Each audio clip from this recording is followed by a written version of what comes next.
Welcome to Uffsides. It's week 4 in the NFL. Bad news, the bye weeks have already started, but the good news, we're not talking about the Patriots this week.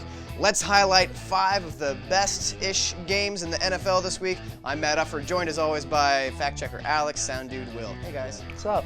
All right. First game on tap is a London game, 9:30 in the morning East Coast time. Hello, garbage. Oh, throw another shrimp on the barbie. This should be a game for sure. This will definitely be a game. It's debatable. The Jets are 2-1 and almost had a nice comeback against the Eagles, except for Brandon Marshall doing what he called the stupidest play in NFL history. Just big talk for a team that gave us the butt fumble. The Dolphins in general are playing like Joe Philbin bet someone that he would get fired in less than 8 games. It's incredible that he's their coach even to start off the season. It's wedding season. He got a lot of invites this year. I could see Joe Philbin getting fired after the game and then the Dolphins just leaving him in London. He got kiffined overseas. This game is a pick'em, by the way. The Jets were favored by 1 and enough people were apparently taking the Dolphins. The Dolphins, whose lone win this season was a shaky effort to win in Washington. I don't like the Dolphins at all here. Here's why I like the Dolphins. 2 words, Brian Winters. Possibly the worst offensive lineman in the NFL. Willie Cologne's out, he'll be starting, he'll be lining up against Sue. Brian Winters, of course, what the Brits call Santa Claus. I do think the Jets are the much better team. Yeah, neutral site. I'll take Jets to win. Boo. That's an easy win right there. Why are you giving analysis? It's boring. Sorry.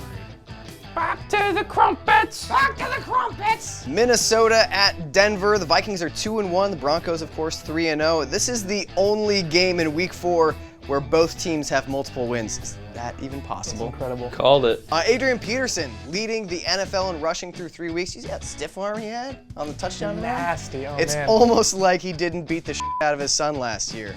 It's like he on that run, he flipped a switch. Other side of the ball, the Broncos running game could use a little bit of Adrian Peterson. Just 2.6 yards per carry in a Gary Kubiak offense. His offenses always are at the top of the league in rushing, but they lost arguably the 3 of their 4 best linemen from last year, Orlando Franklin, Manny Ramirez, Lonnie and Ball. Clady.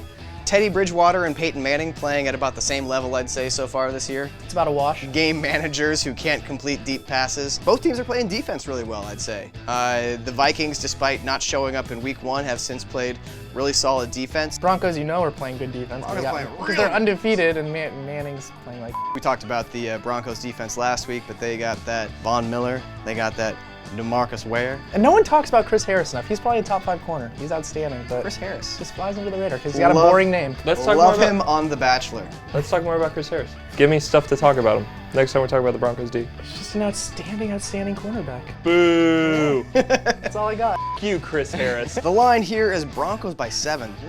I feel like taking the Broncos to win by a touchdown or more is tempting fate, but that's what I'm gonna do. I agree. They'll cover. Ooh. Yeah. Just don't f me, Manning. Don't f me. Peyton Manning is a big fan of the show. He's gonna watch this and be like, I better do this just for Matt. You're like, oh, I'm gonna f Matt. I'm gonna f Matt real good. Matt Ufford can suck my.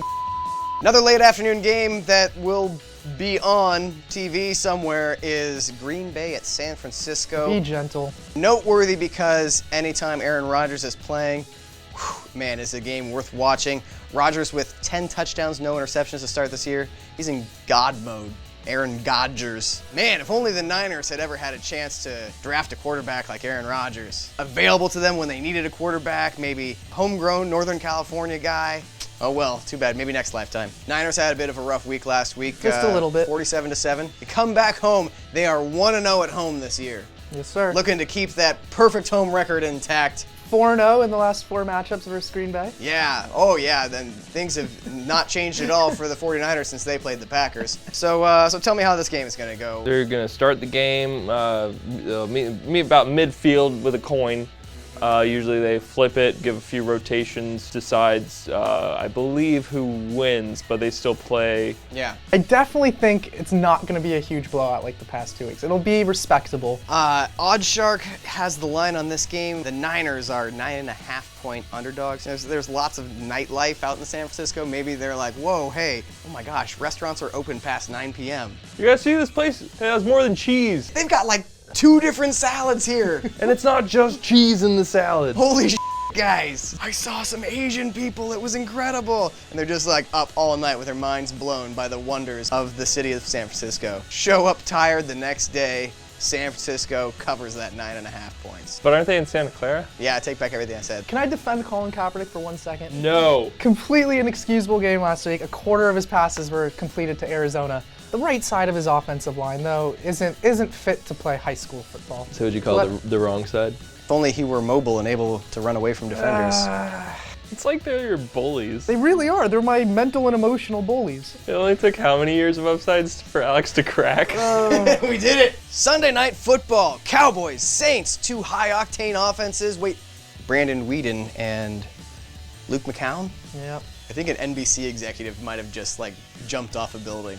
Carrie Underwood is gonna sing like the theme to the song in like pajama pants and I've been waiting all day for Sunday night, and it cuts her like in pajamas watching Netflix. We're saying mean things about Brandon Weeden and Luke McCown, but they weren't horrible last week. McCown, 31 of 38 for 318 yards. Brandon Weeden, 22 of 26 for 232 yards. Cowboys record for consecutive completions. Yeah, Which he ended with an interception. which is still another completion if you want to just keep it Ball going. didn't hit the ground. It's true. Hey, this game is at the Superdome. The Saints used to be completely unbeatable in the Superdome. People are actually cheering for you. You gotta win a couple games. Alex, tell me something that the Saints do well. Liquor sales are through the roof. I was gonna say party, yeah. Oddshark has the line on this game as Saints by 7, which I think is presumptive of Drew Brees starting the game, It's gotta be. which I don't think is going to happen. The Saints by a touchdown is crazy talk. I like Dallas to win this one outright.